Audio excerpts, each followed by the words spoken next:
U.S. President Donald Trump on Tuesday night defended his administration's actions despite the fact that many of the measures are mired in controversy.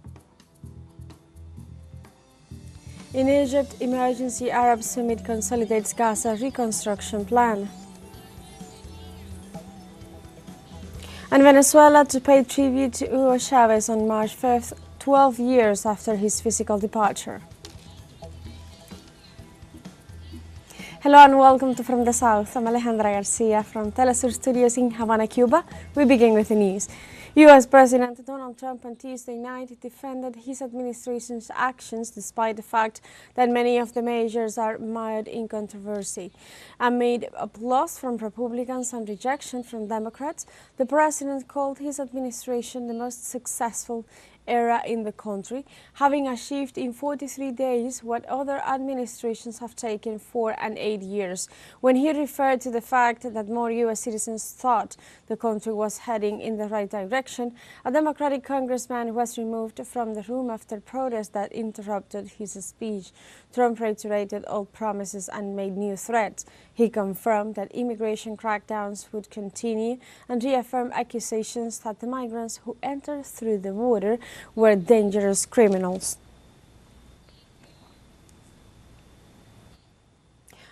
The president of the U.S., Donald Trump, justified the tariff policies by assuring that his government will use these measures to attack other countries, which has caused great controversy so far in the U.S. head of state storming office. April 2nd, reciprocal tariffs kick in, and whatever they tariff us, other countries, we will tariff them. That's reciprocal, back and forth. Whatever they tax us, we will tax them. If they do non-monetary tariffs to keep us out of their market, then we will do non-monetary barriers to keep them out of our market. There's a lot of that, too. They don't even allow us in their market. We will take in trillions and trillions of dollars and create jobs like we have never seen before. I did it with China and I did it with others, and the Biden administration couldn't do anything about it because there was so much money they couldn't do anything about it. We have been ripped off for decades by nearly every country on earth, and we will not let that happen any longer. In his speech, the U.S. president also made statements in relation to his conflict with the Panama Canal, making his special emphasis on the fact that the canal was built by U.S. citizens, denying his government's interference and the right of Panamanians. Just today, a large American company announced they are buying both ports around the Panama Canal, and lots of other things having to do with the Panama Canal and a couple of other canals. The Panama Canal was built by Americans for Americans, not for others, but others could use it. But it was built at tremendous cost of American blood and treasure. 38,000 workers died building the Panama Canal. They died of malaria, they died of snake bites and mosquitoes. Not a nice place to work. They paid them very highly to go there, knowing there was a 25% chance that they would die. The most expensive project also that was ever built in our country's history, if you bring it up to modern day costs. It was given away by the Carter administration for $1, but that agreement has been violated very severely. We didn't give it to China. We gave it to Panama, and we're taking it back. During his statements to the U.S. Congress, President Donald Trump revealed that the Ukrainian and Russian authorities have shown their readiness to start negotiations on a peace agreement. The Republican leader said he had received a letter from Ukrainian President Volodymyr Zelensky expressing his willingness to seek an agreement. Citing the letter, Trump also assured that the Kyiv regime is ready to sign at any time the agreement on minerals and security that was to be signed last week during Zelensky's visit to Washington. He noted that similarly, in talks his representatives have held with Russia, strong signals were received that the government of President Vladimir Putin is also willing to negotiate. And in this context, in the United States, protesters from 50 states gathered in parks and public spaces across the country to criticize the policies implemented by President Donald Trump as he gave his speech to Congress. In some of the demonstrations, activists waved Palestinian flags and took the opportunity to condemn the collaboration of the U.S. government with the Zionist regime of Benjamin Netanyahu. One of the rally points was the U.S. Capitol, where protesters chanted slogans against President Trump and expressed their concern about the growing threat of fascism while rejecting cuts and layoffs in federal agencies.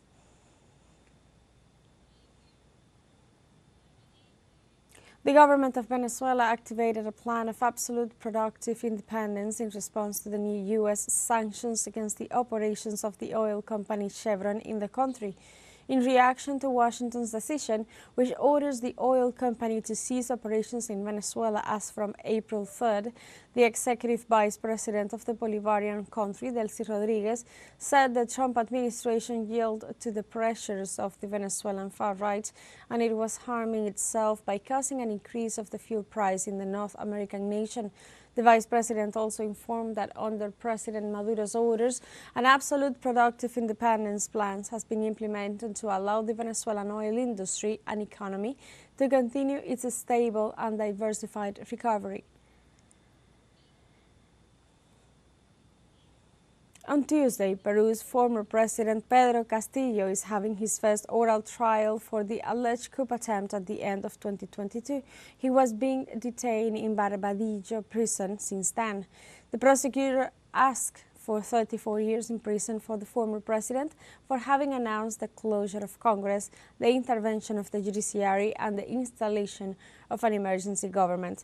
For their part, the defense team and the former president reject the accusations against him for alleged rebellion, abuse of power, and serious disturbance of public order.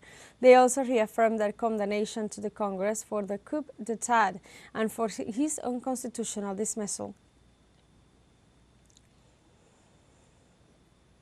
In Ecuador, journalist Patricio Aguiar was shot to death on Tuesday in the coastal province of Esmeraldas. According to the newspaper, El Lucero Aguiar was attacked while he was covering a news event in the neighborhood of Fundo Limón in the province of Esmeraldas.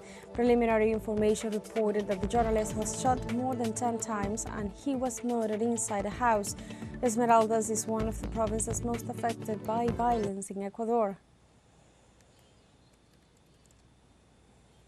According to figures from the Ministry of Interior, in January of this year, 781 homicides were registered, 276 more than in 2024, and 247 more than 534 in 2023. The number of murders is also the highest since President Noboa, who is seeking re-election in the second round of elections scheduled for April 13, took office. To confront these criminal groups, Noboa decreed states of exception to incorporate the armed forces in the fight against crime. And now we have a short break coming up, but first remember, you can join us on TikTok at teleSUR English, where you'll find news in different formats, news updates, and more. We'll be right back, stay with us.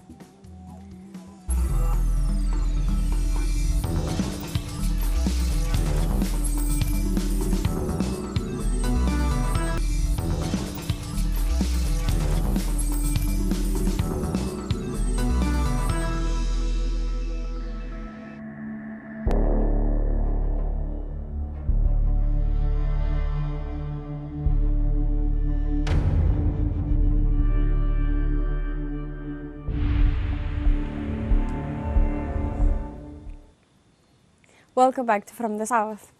In Egypt, emergency Arab Summit Consolidates Gaza reconstruction plan.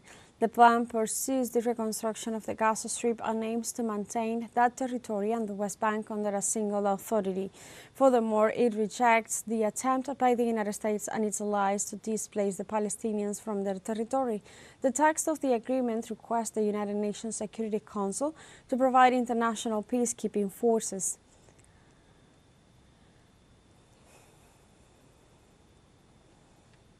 The Palestinian resistance movement Hamas welcomed the Gaza Strip reconstruction plan approved at an emergency summit of the Arab League.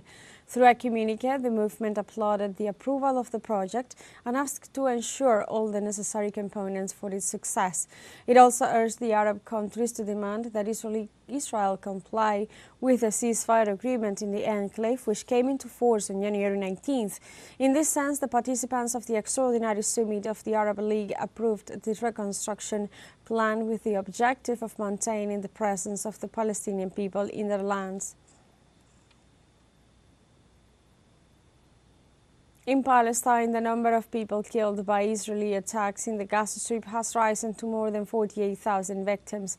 According to Palestinian authorities, since October 2023, the number of casualties has risen to 48,000, while over 111,000 people have been wounded. In the last 48 hours, the Israeli military operations left 1 person killed and 11 wounded in Gaza, where a fragile ceasefire is in force in spite of the fact that negotiations to implement the second phase of the ceasefire agreement have been blocked. On the other hand, the Palestinian authorities explained that for the 3rd consecutive day, the Zionist army blocked the entry of food and medical aid, harming 2.4 million people. Yemen's armed forces have shot down a U.S. MQ-9 drone that was violating Hodeida's airspace. The spokesman of the Yemeni Armed Forces, Brigadier General Jaja Sadeh, confirmed that this was the 15th drone intercepted.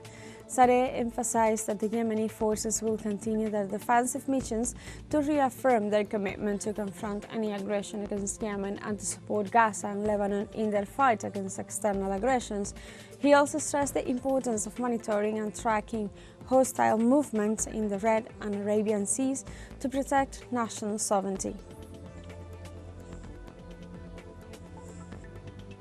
In Pakistan, a group affiliated with the Pakistani Taliban breached a wall by means of 2 suicide bombings at a military base, in addition to a concurrent raid that claimed around 18 lives in a northern province. Authorities informed that strikers stormed the compound, killing about 12 civilians and injuring 32 others. Pakistani police sources unfolded that the assault initiated after insurgents blew up 2 vehicles equipped with explosives with the aim of tearing down the outer wall of the base, sparking a clash between terrorists and security forces. Likewise, the Pakistani Interior Ministry expressed on X their condolences to the victims' families and confirmed that at least 6 terrorists had been hit to death.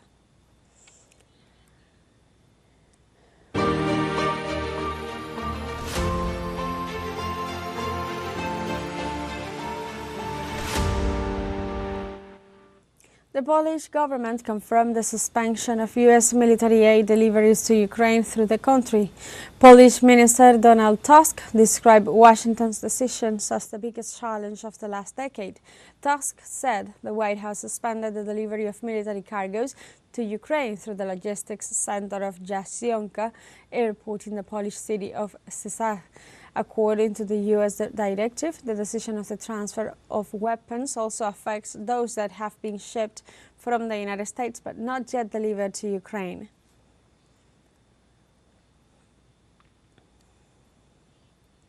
For his part, Ukrainian Prime Minister Denis Shmyhal assured that U.S. aid had been arriving in Ukraine on a regular basis until Monday night and said he was not informed that any delivery had been stopped. All of the aid included in the packages from the previous U.S. administration has been arriving in Ukraine and, as of last night, I have no information to indicate that anything has stopped.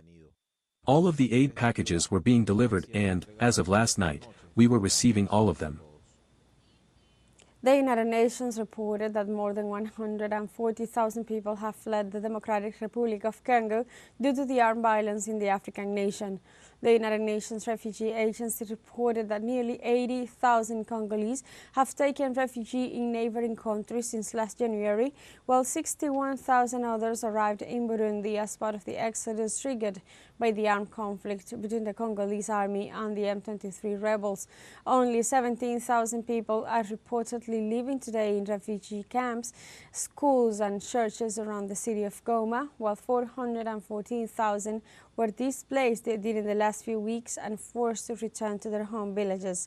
The agency also noted that insecurity and sexual violence in the provinces of North and South Kivu have forced thousands of people to flee their homes. And we have a second short break coming up, but before we invite you to visit our Facebook page at teleSUR English. There you'll be able to watch our top stories, special live coverage and much more. Follow our page and activate the notification button to stay up to date on the world's most recent events. Final short break. We'll be right back.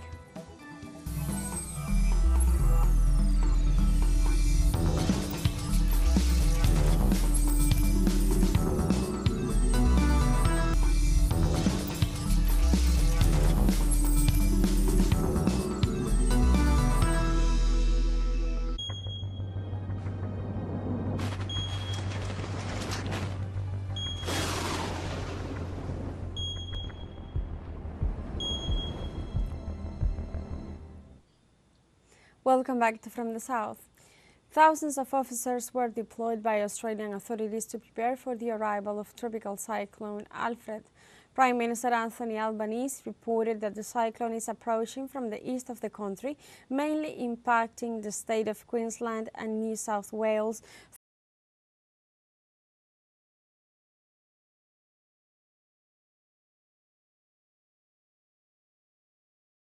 threatening more than 30 million people.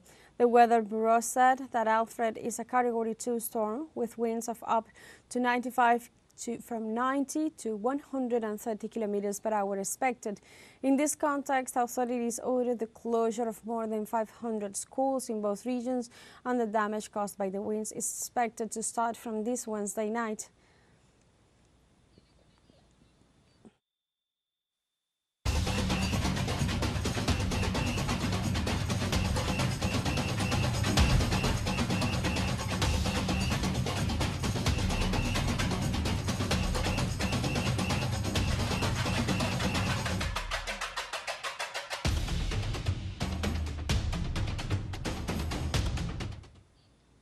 The carnival in the Colombian city of Barranquilla continues with the installation of 8 majestic macro figures inspired by the dances, characters, and musical rhythms and historical landmarks of the festivities. The figures are placed along the iconic Magdalena River's Great Malecon, becoming the largest open-air exhibition of the carnival. The artwork offers an enjoyable outdoors aesthetic experience to the foreign tourists and local residents alike. The artistic event, called River of Traditions, is financed by 8 Colombian institutions and companies and treasures the knowledge of local artists, masters, and artisans.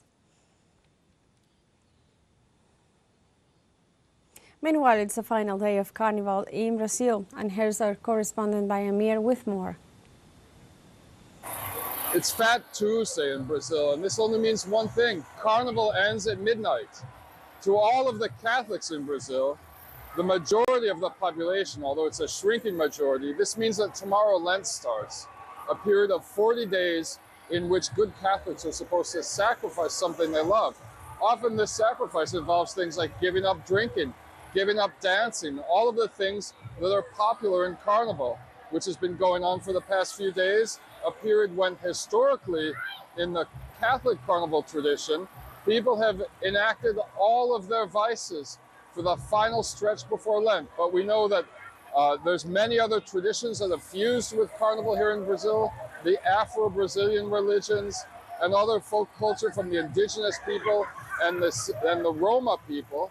But even so, it means that traditionally at midnight it's all over.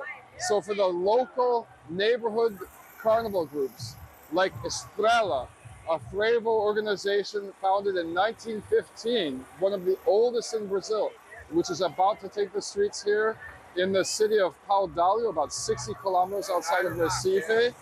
This is their last performance. It's the end of Carnival for them, and they're planning on going out with a bang, like all of the other neighborhood groups that are taking to the streets in small towns and cities across Brazil right now.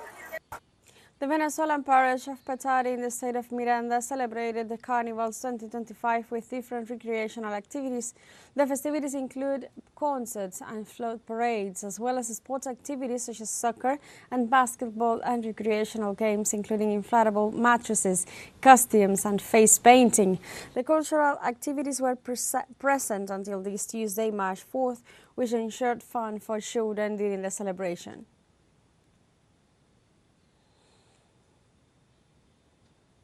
Venezuela to pay tribute to Hugo Chavez on March 5th, 12 years after his physical departure. Hugo Rafael Chavez Frias became the undisputed leader of the Bolivarian Revolution of Venezuela. He supported cooperation in South America and the Caribbean and played a decisive role in the creation of the UNASUR, CELAC, ALBA TCP, the Bank of the South, and the regional television network teleSUR.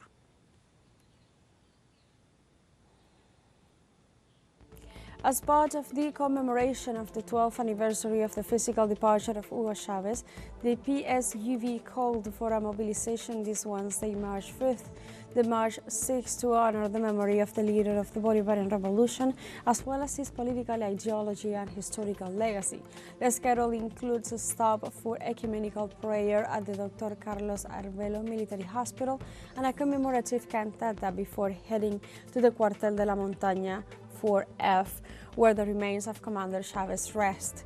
All PSUV party authorities are expected to participate together with the political organizations that are part of the Gran Polo Patriótico. And with this homage, we have come to the end of this news brief, but you can find these and many other stories on our website at telesurenglish.net and join us on social media. We are on Facebook, X, Instagram, Telegram and TikTok as well. For TeleSUR English, I'm Alejandra Garcia. Thank you for watching.